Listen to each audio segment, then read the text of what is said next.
लेकिन काल के प्रवाह में तुरंत बाद लाल बहादुर शास्त्री जी के समय 65 का जब युद्ध हुआ है, तो ये दुश्मन को एक बार नहीं, 2 बार नहीं, तीसरी बार कारगिल कर किसी को उसके घर में घुस करके मारने की शुरुआत हुई 65 के युद्ध से। जब हमारी सेना ने लाहौर तक अपना तिरंगा फहराने की स्थिति बनाई, हमने तो समझ लिया था कि इसमें दम नहीं, लेकिन ये बात सही कि हम अपनी सीमा भी जानते, मर्यादा भी जानते। दोबारा मौका आया कि ये बार बार मानेगा नहीं, तो 1 के 2 करने का एक नया देश पाकिस्तान को 2 टुकड़े करके हमने 1971 की लड़ाई जीती। और ये तीसरा युद्ध एक तरह से 99 का कारगिल वाला वाकई अद्भुत था।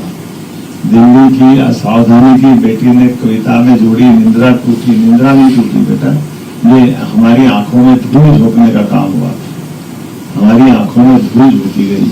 हम तो भरोसे से थे, प्यार बांटने, प्यार लुटाने वाले लोग, इसलिए अपने उस हजारों साल पुरानी परंपरा को निभाया।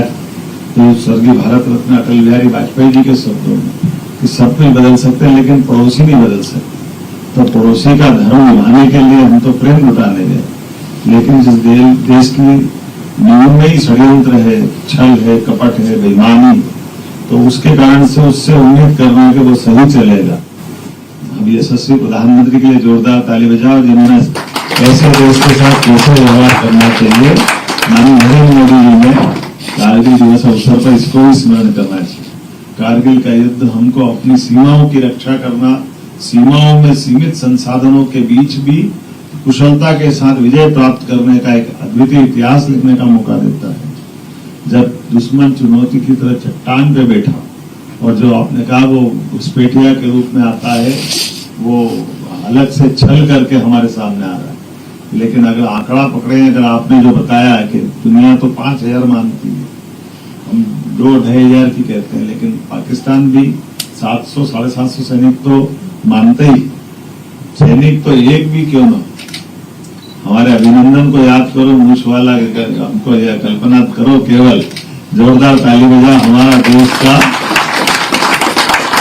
एयरफोर्स का जवान गिर जाता है पास में, और हम सब देखते हैं दिन भर, वो उसको चाय पिलाते हैं, बिस्किट खिलाते हैं, केवल एक बार बात कर लो, केवल एक बार बात कर लो। बात कैसे कर ले और क्यों कर ले?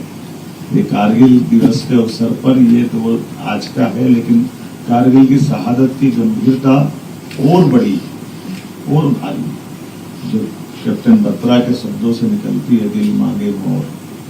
ये दिल मांगे मोर केवल उनके लिए नहीं, ये पूरे देश के दिल के साथ धड़कने वाली आवाज जो हमको एहसास करा रही है कि देश के लोग अपनी एक एक इंच की सीमा की कीमत जानते हैं।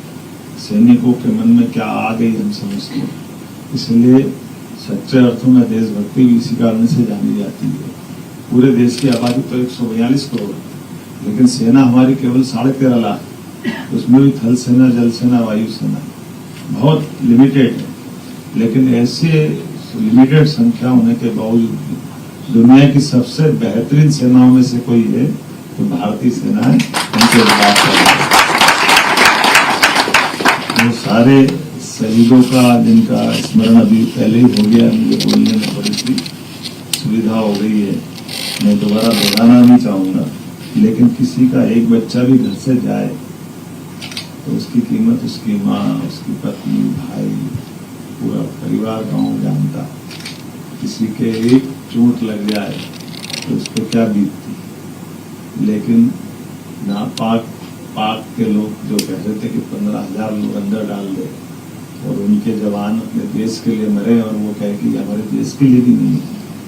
ये केवल वही कर सकते हैं जिनके मन में निष्ठुरता है, जिनका हृदय नहीं है, पत्थर है, ये उनके अंदर की भावना हो सकती। लेकिन हमारी सद्भावना है, दुश्मन से युद्ध में भी निपटना जानते हैं, और दुश्मनों से युद्ध के बाद हम अपने पराजित से पराजित की तरह न मानते हुए एक अंततः माटी को माटी के रास्ते लगाना, तो जो हमारी संस्कृति, उस संस्कृति की ये बेमिसाल घटना है। मेरी अपनी ओर से कारगिल दिवस के अवसर पर आप सबको बधाई, और केवल बधाई नहीं, आज तो और आनंद का दिन। क्या जोरदार गाना गाया, इनके लिए भी ताली बजाओ। हमारे बच्चों ने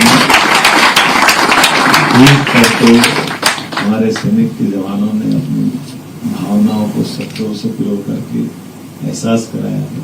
और उससे बढ़िया बात जो मैंने उल्लेख किया, 71 के युद्ध में जिस टैंक से हमने विजय हासिल की, और वो पैटर्न टैंक जिसके कारण से अमेरिका दुनिया भर में दम भरता था, इस टैंक से दुनिया में कोई सेना हार नहीं सकती, वो भी इतिहास है। तो उस युद्ध के बाद अमेरिका ने उस कंपनी को ही बंद कर दिया, वो टैंक सब खत्म कर दिए, तो इस टैंक में कोई दम नहीं।